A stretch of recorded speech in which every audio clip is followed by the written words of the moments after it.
Welcome back to BT Willa's Garage. Today we're going to be installing this Accessorides kit in Brian's 4Runner. What's up, Brian?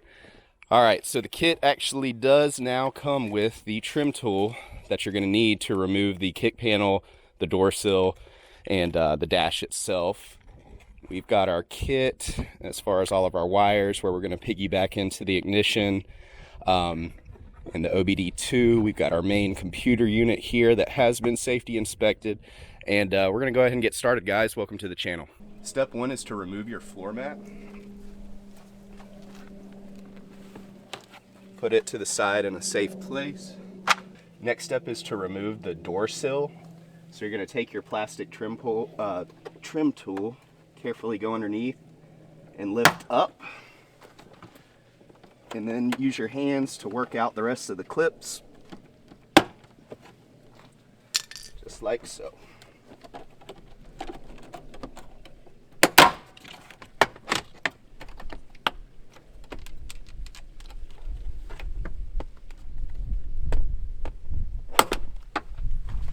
So all of our clips are still intact and will be used to put it back momentarily.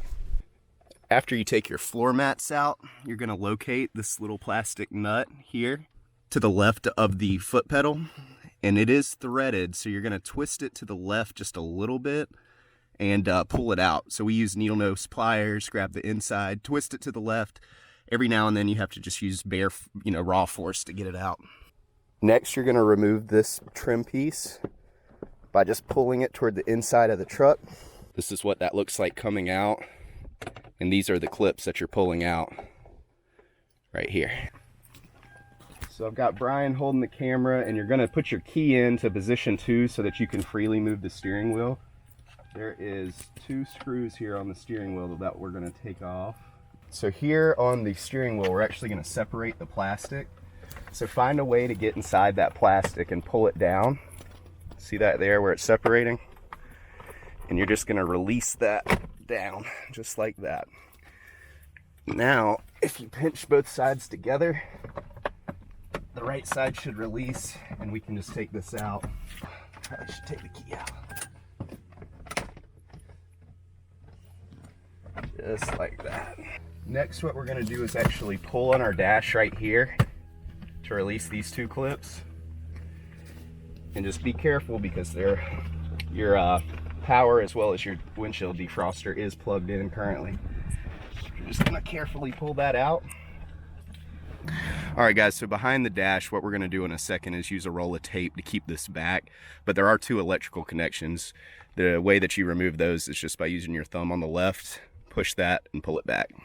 So next what we're going to do is I'm going to have Brian pull this back pretty hard, and I'm going to cheat by using a roll of tape right here. And that's going to allow us to hold the dash back and work without having to hold it back manually. So we're actually going to go this way with the ignition harness to avoid having to shove that computer unit over. And come up. So this is your ignition harness underneath the key area. You're just going to push at the top. And be careful not to pull on wires, but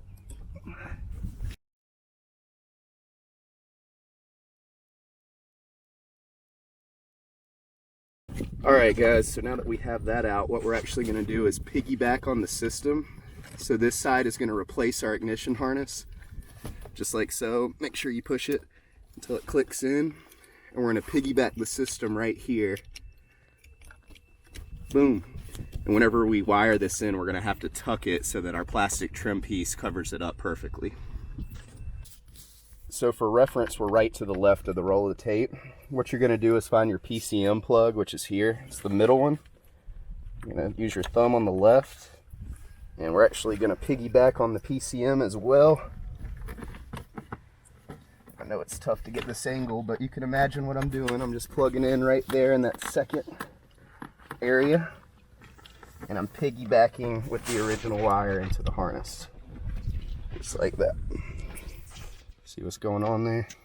This is our OBD2 connection. So what we're going to do is just kind of fish it down and I'm gonna pick up the camera from the bottom. Now your OBD2 connection, if you've never ran codes in your car, is right to the left of the brake pedal. So what we're gonna do is move the angle of the camera over, and we're just going to use this small pick tool or screwdriver and push out our original OBD2 and piggyback that system as well. We're down here at the OBD2 port. We're gonna squeeze on the left and the right and push it through the back. This piece is now gonna be our new OBD port. So we're gonna piggyback the system right here. Flip that upside down. Click. We're gonna run this behind and up, and this is gonna be our new OBD port here. Now the system's wired. We can give it a test run, and we are going to use zip ties to make all our lines pretty. We're gonna stay out of the steering column area. We're gonna stay out of the way of the accelerator and the brake pedal and all that. We're gonna go ahead and program the module. We're gonna insert the key in the ignition and turn it on without starting it. Just like that. The light on the module should turn solid red. I'm gonna turn the key to position 2 and actually start the truck. We're gonna actually let it idle for about 15 seconds until it comes down to normal idle. You're gonna hold the brake pedal for 15 seconds. Push this button on the side of the module once. Locate that button.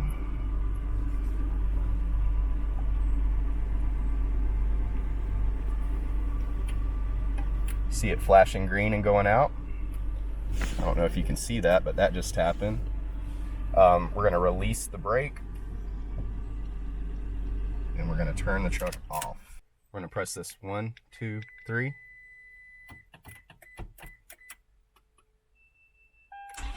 We got remote start. Now, at this point, if I push the brake, the truck will turn off. So at this point, all we need to do is reassemble the 2 plugs that we pulled out of the dash. We're gonna leave our unit right here zip tied so that it doesn't rattle. So let me find our 2 little plugs. So here's plug number 1. And plug number 2 is hiding from me, but I will find him. Here he is. Plug number 2. All right, so now we're gonna get our dash buttoned up. As mentioned, just make sure that everything is out of the way of your steering column, which is fine. So we're gonna go ahead and grab our bottom here. Now you wanna make sure that your handle is lowered so that it fits through.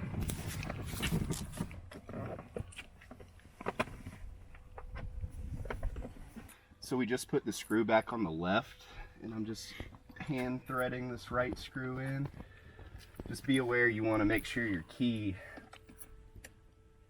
where your key's inserted in, is lined up properly, and you want to screw these in hand tight to keep it out of the way. You don't want to hear anything at all when you're moving the wheel back and forth. All right, let's get back to putting the kick plate in. Just kind of press it and click it in. Next, we're going to get that little plastic nut that we took off. To be honest with you, you can just push this on. The threads don't really work well. Next, we're going to get our door sill. Line up our clips. Just press them on.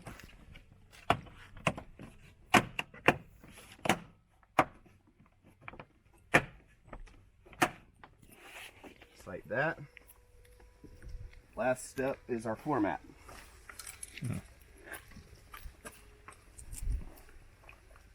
Floor mat in and turn your clips so that they don't move. And now, trunk's open, so. Remote start.